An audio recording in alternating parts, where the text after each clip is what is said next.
Vamos a hablar de una de las constelaciones más conocidas del cielo y de las más fáciles de reconocer de todas las que hay. Ya no es una constelación que esté cerca del polo norte celeste, sino que va a ser una constelación que va a salir por el este, va a recorrer parte del sur y se va a poner por el oeste. Ya no hablamos de constelaciones circumpolares. Nos referimos a la constelación de Orión. Orión es una de las constelaciones más fáciles de reconocer por los asterismos que hay dentro de ella, sobre todo por las tres estrellas centrales del asterismo principal, conocidas como el cinturón de Orión, las estrellas Al-Nitak, Al-Nilam y Mintaka. Esta constelación está muy ligada a constelaciones de su alrededor y de hecho es muy fácil localizar las demás constelaciones por referencias de las estrellas del propio Orión hacia estrellas cercanas. Por ejemplo, localizaremos muy fácilmente Tauro, Géminis, el Can menor o el Can mayor, el perro grande. Todo esto lo veremos poco a poco. ¿Cómo es el asterismo principal de Orión?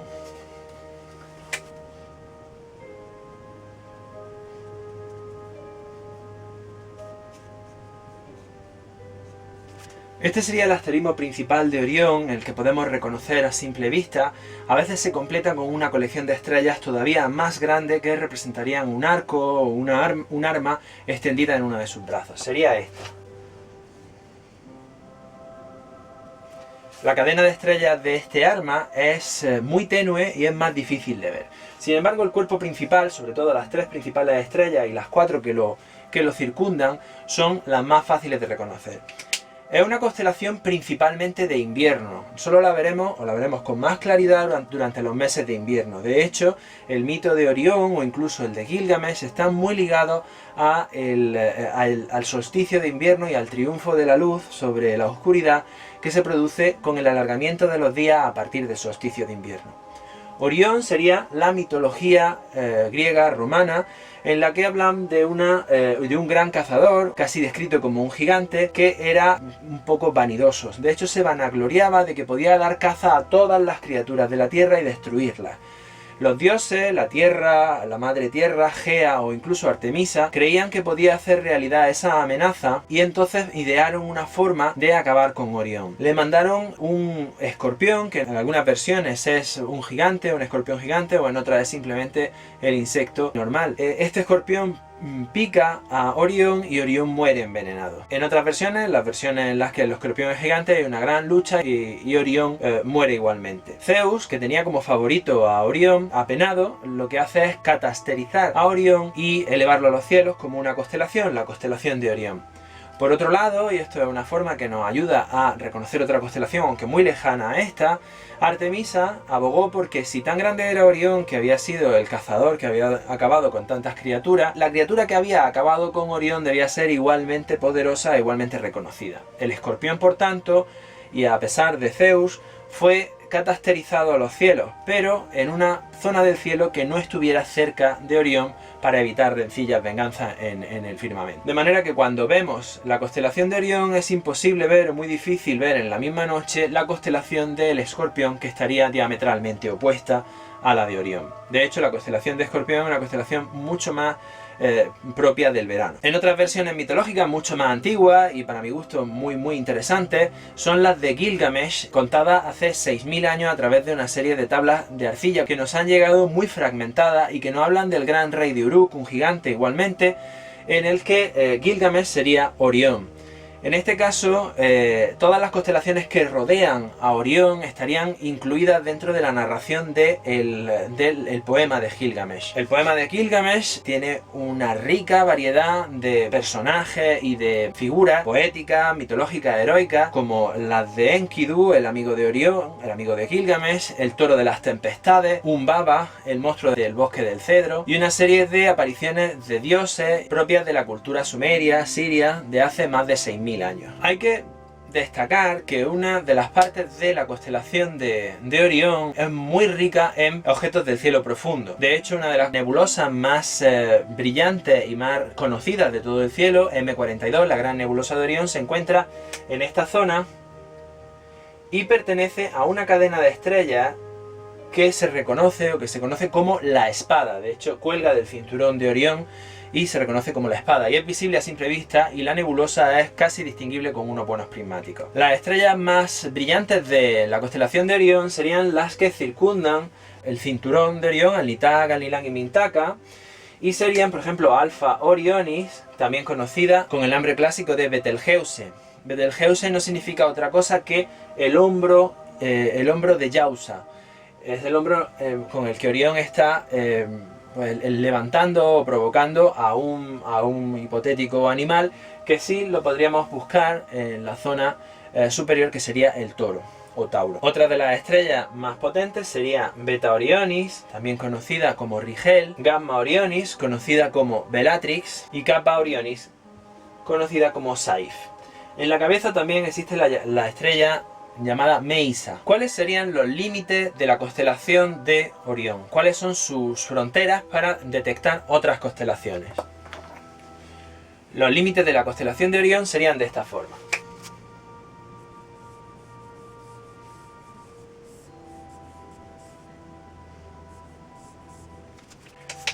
La constelación está muy contenida.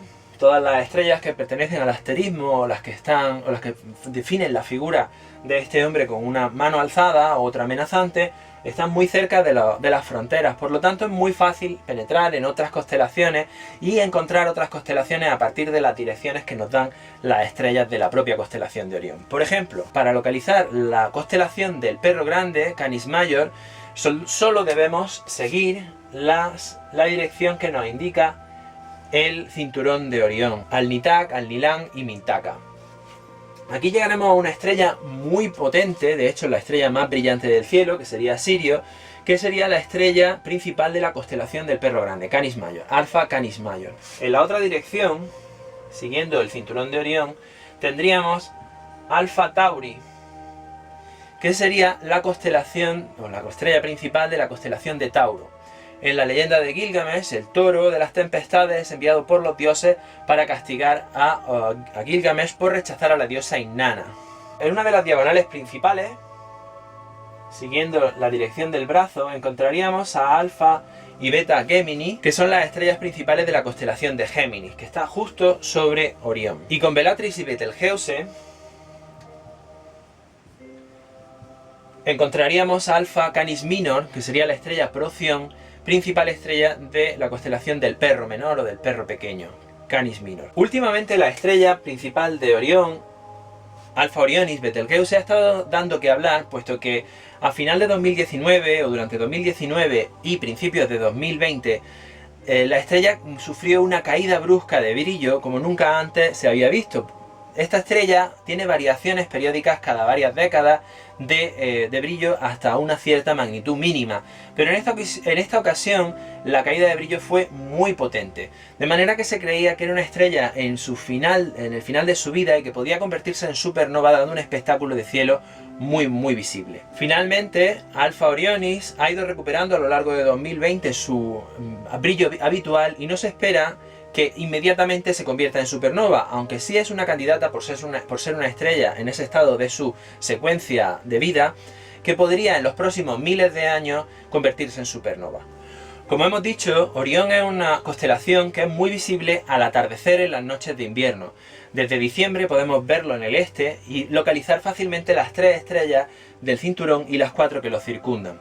Orión solamente sería invisible o no sería fácil de ver en el mes de junio, puesto que está muy cerca del Sol, de manera que durante el día y solo en los extremos, en el atardecer o en el amanecer, sería posible verlo. De hecho, la constelación es visible en mayo al oeste, justo al atardecer, muy tenuemente, y en julio es visible al amanecer en el este. Durante el año, para localizar la constelación, podemos seguir el siguiente gráfico.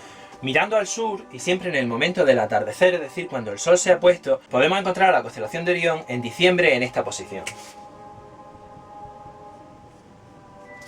Conforme avance el invierno, la constelación se irá moviendo y será cada vez más visible en el sur, a la hora siempre del atardecer.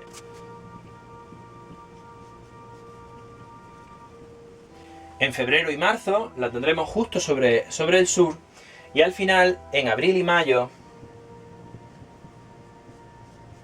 La constelación será visible en el atardecer justo al oeste, justo después de ponerse el sol.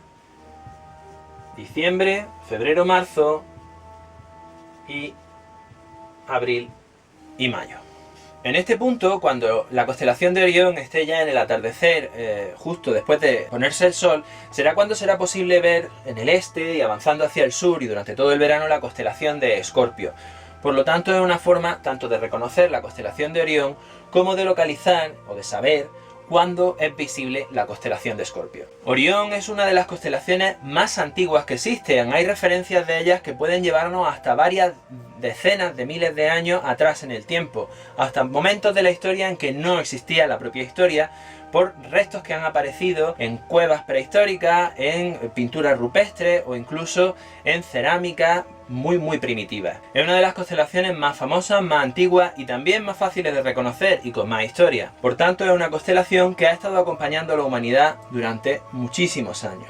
Al fin y al cabo sería como la más antigua de las pinturas rupestres, pero en vez de estar esculpida en roca, está esculpida en el cielo y ha pervivido durante todos estos años para llegar hasta nosotros con sus historias. Al fin y al cabo, el cielo es uno de los libros más grandes que se nos ha legado a lo largo de toda la historia de la humanidad. Recordemos que una constelación es simplemente una figuración humana de una figura que no existe, que nos ayuda a figurarnos cómo es el cielo.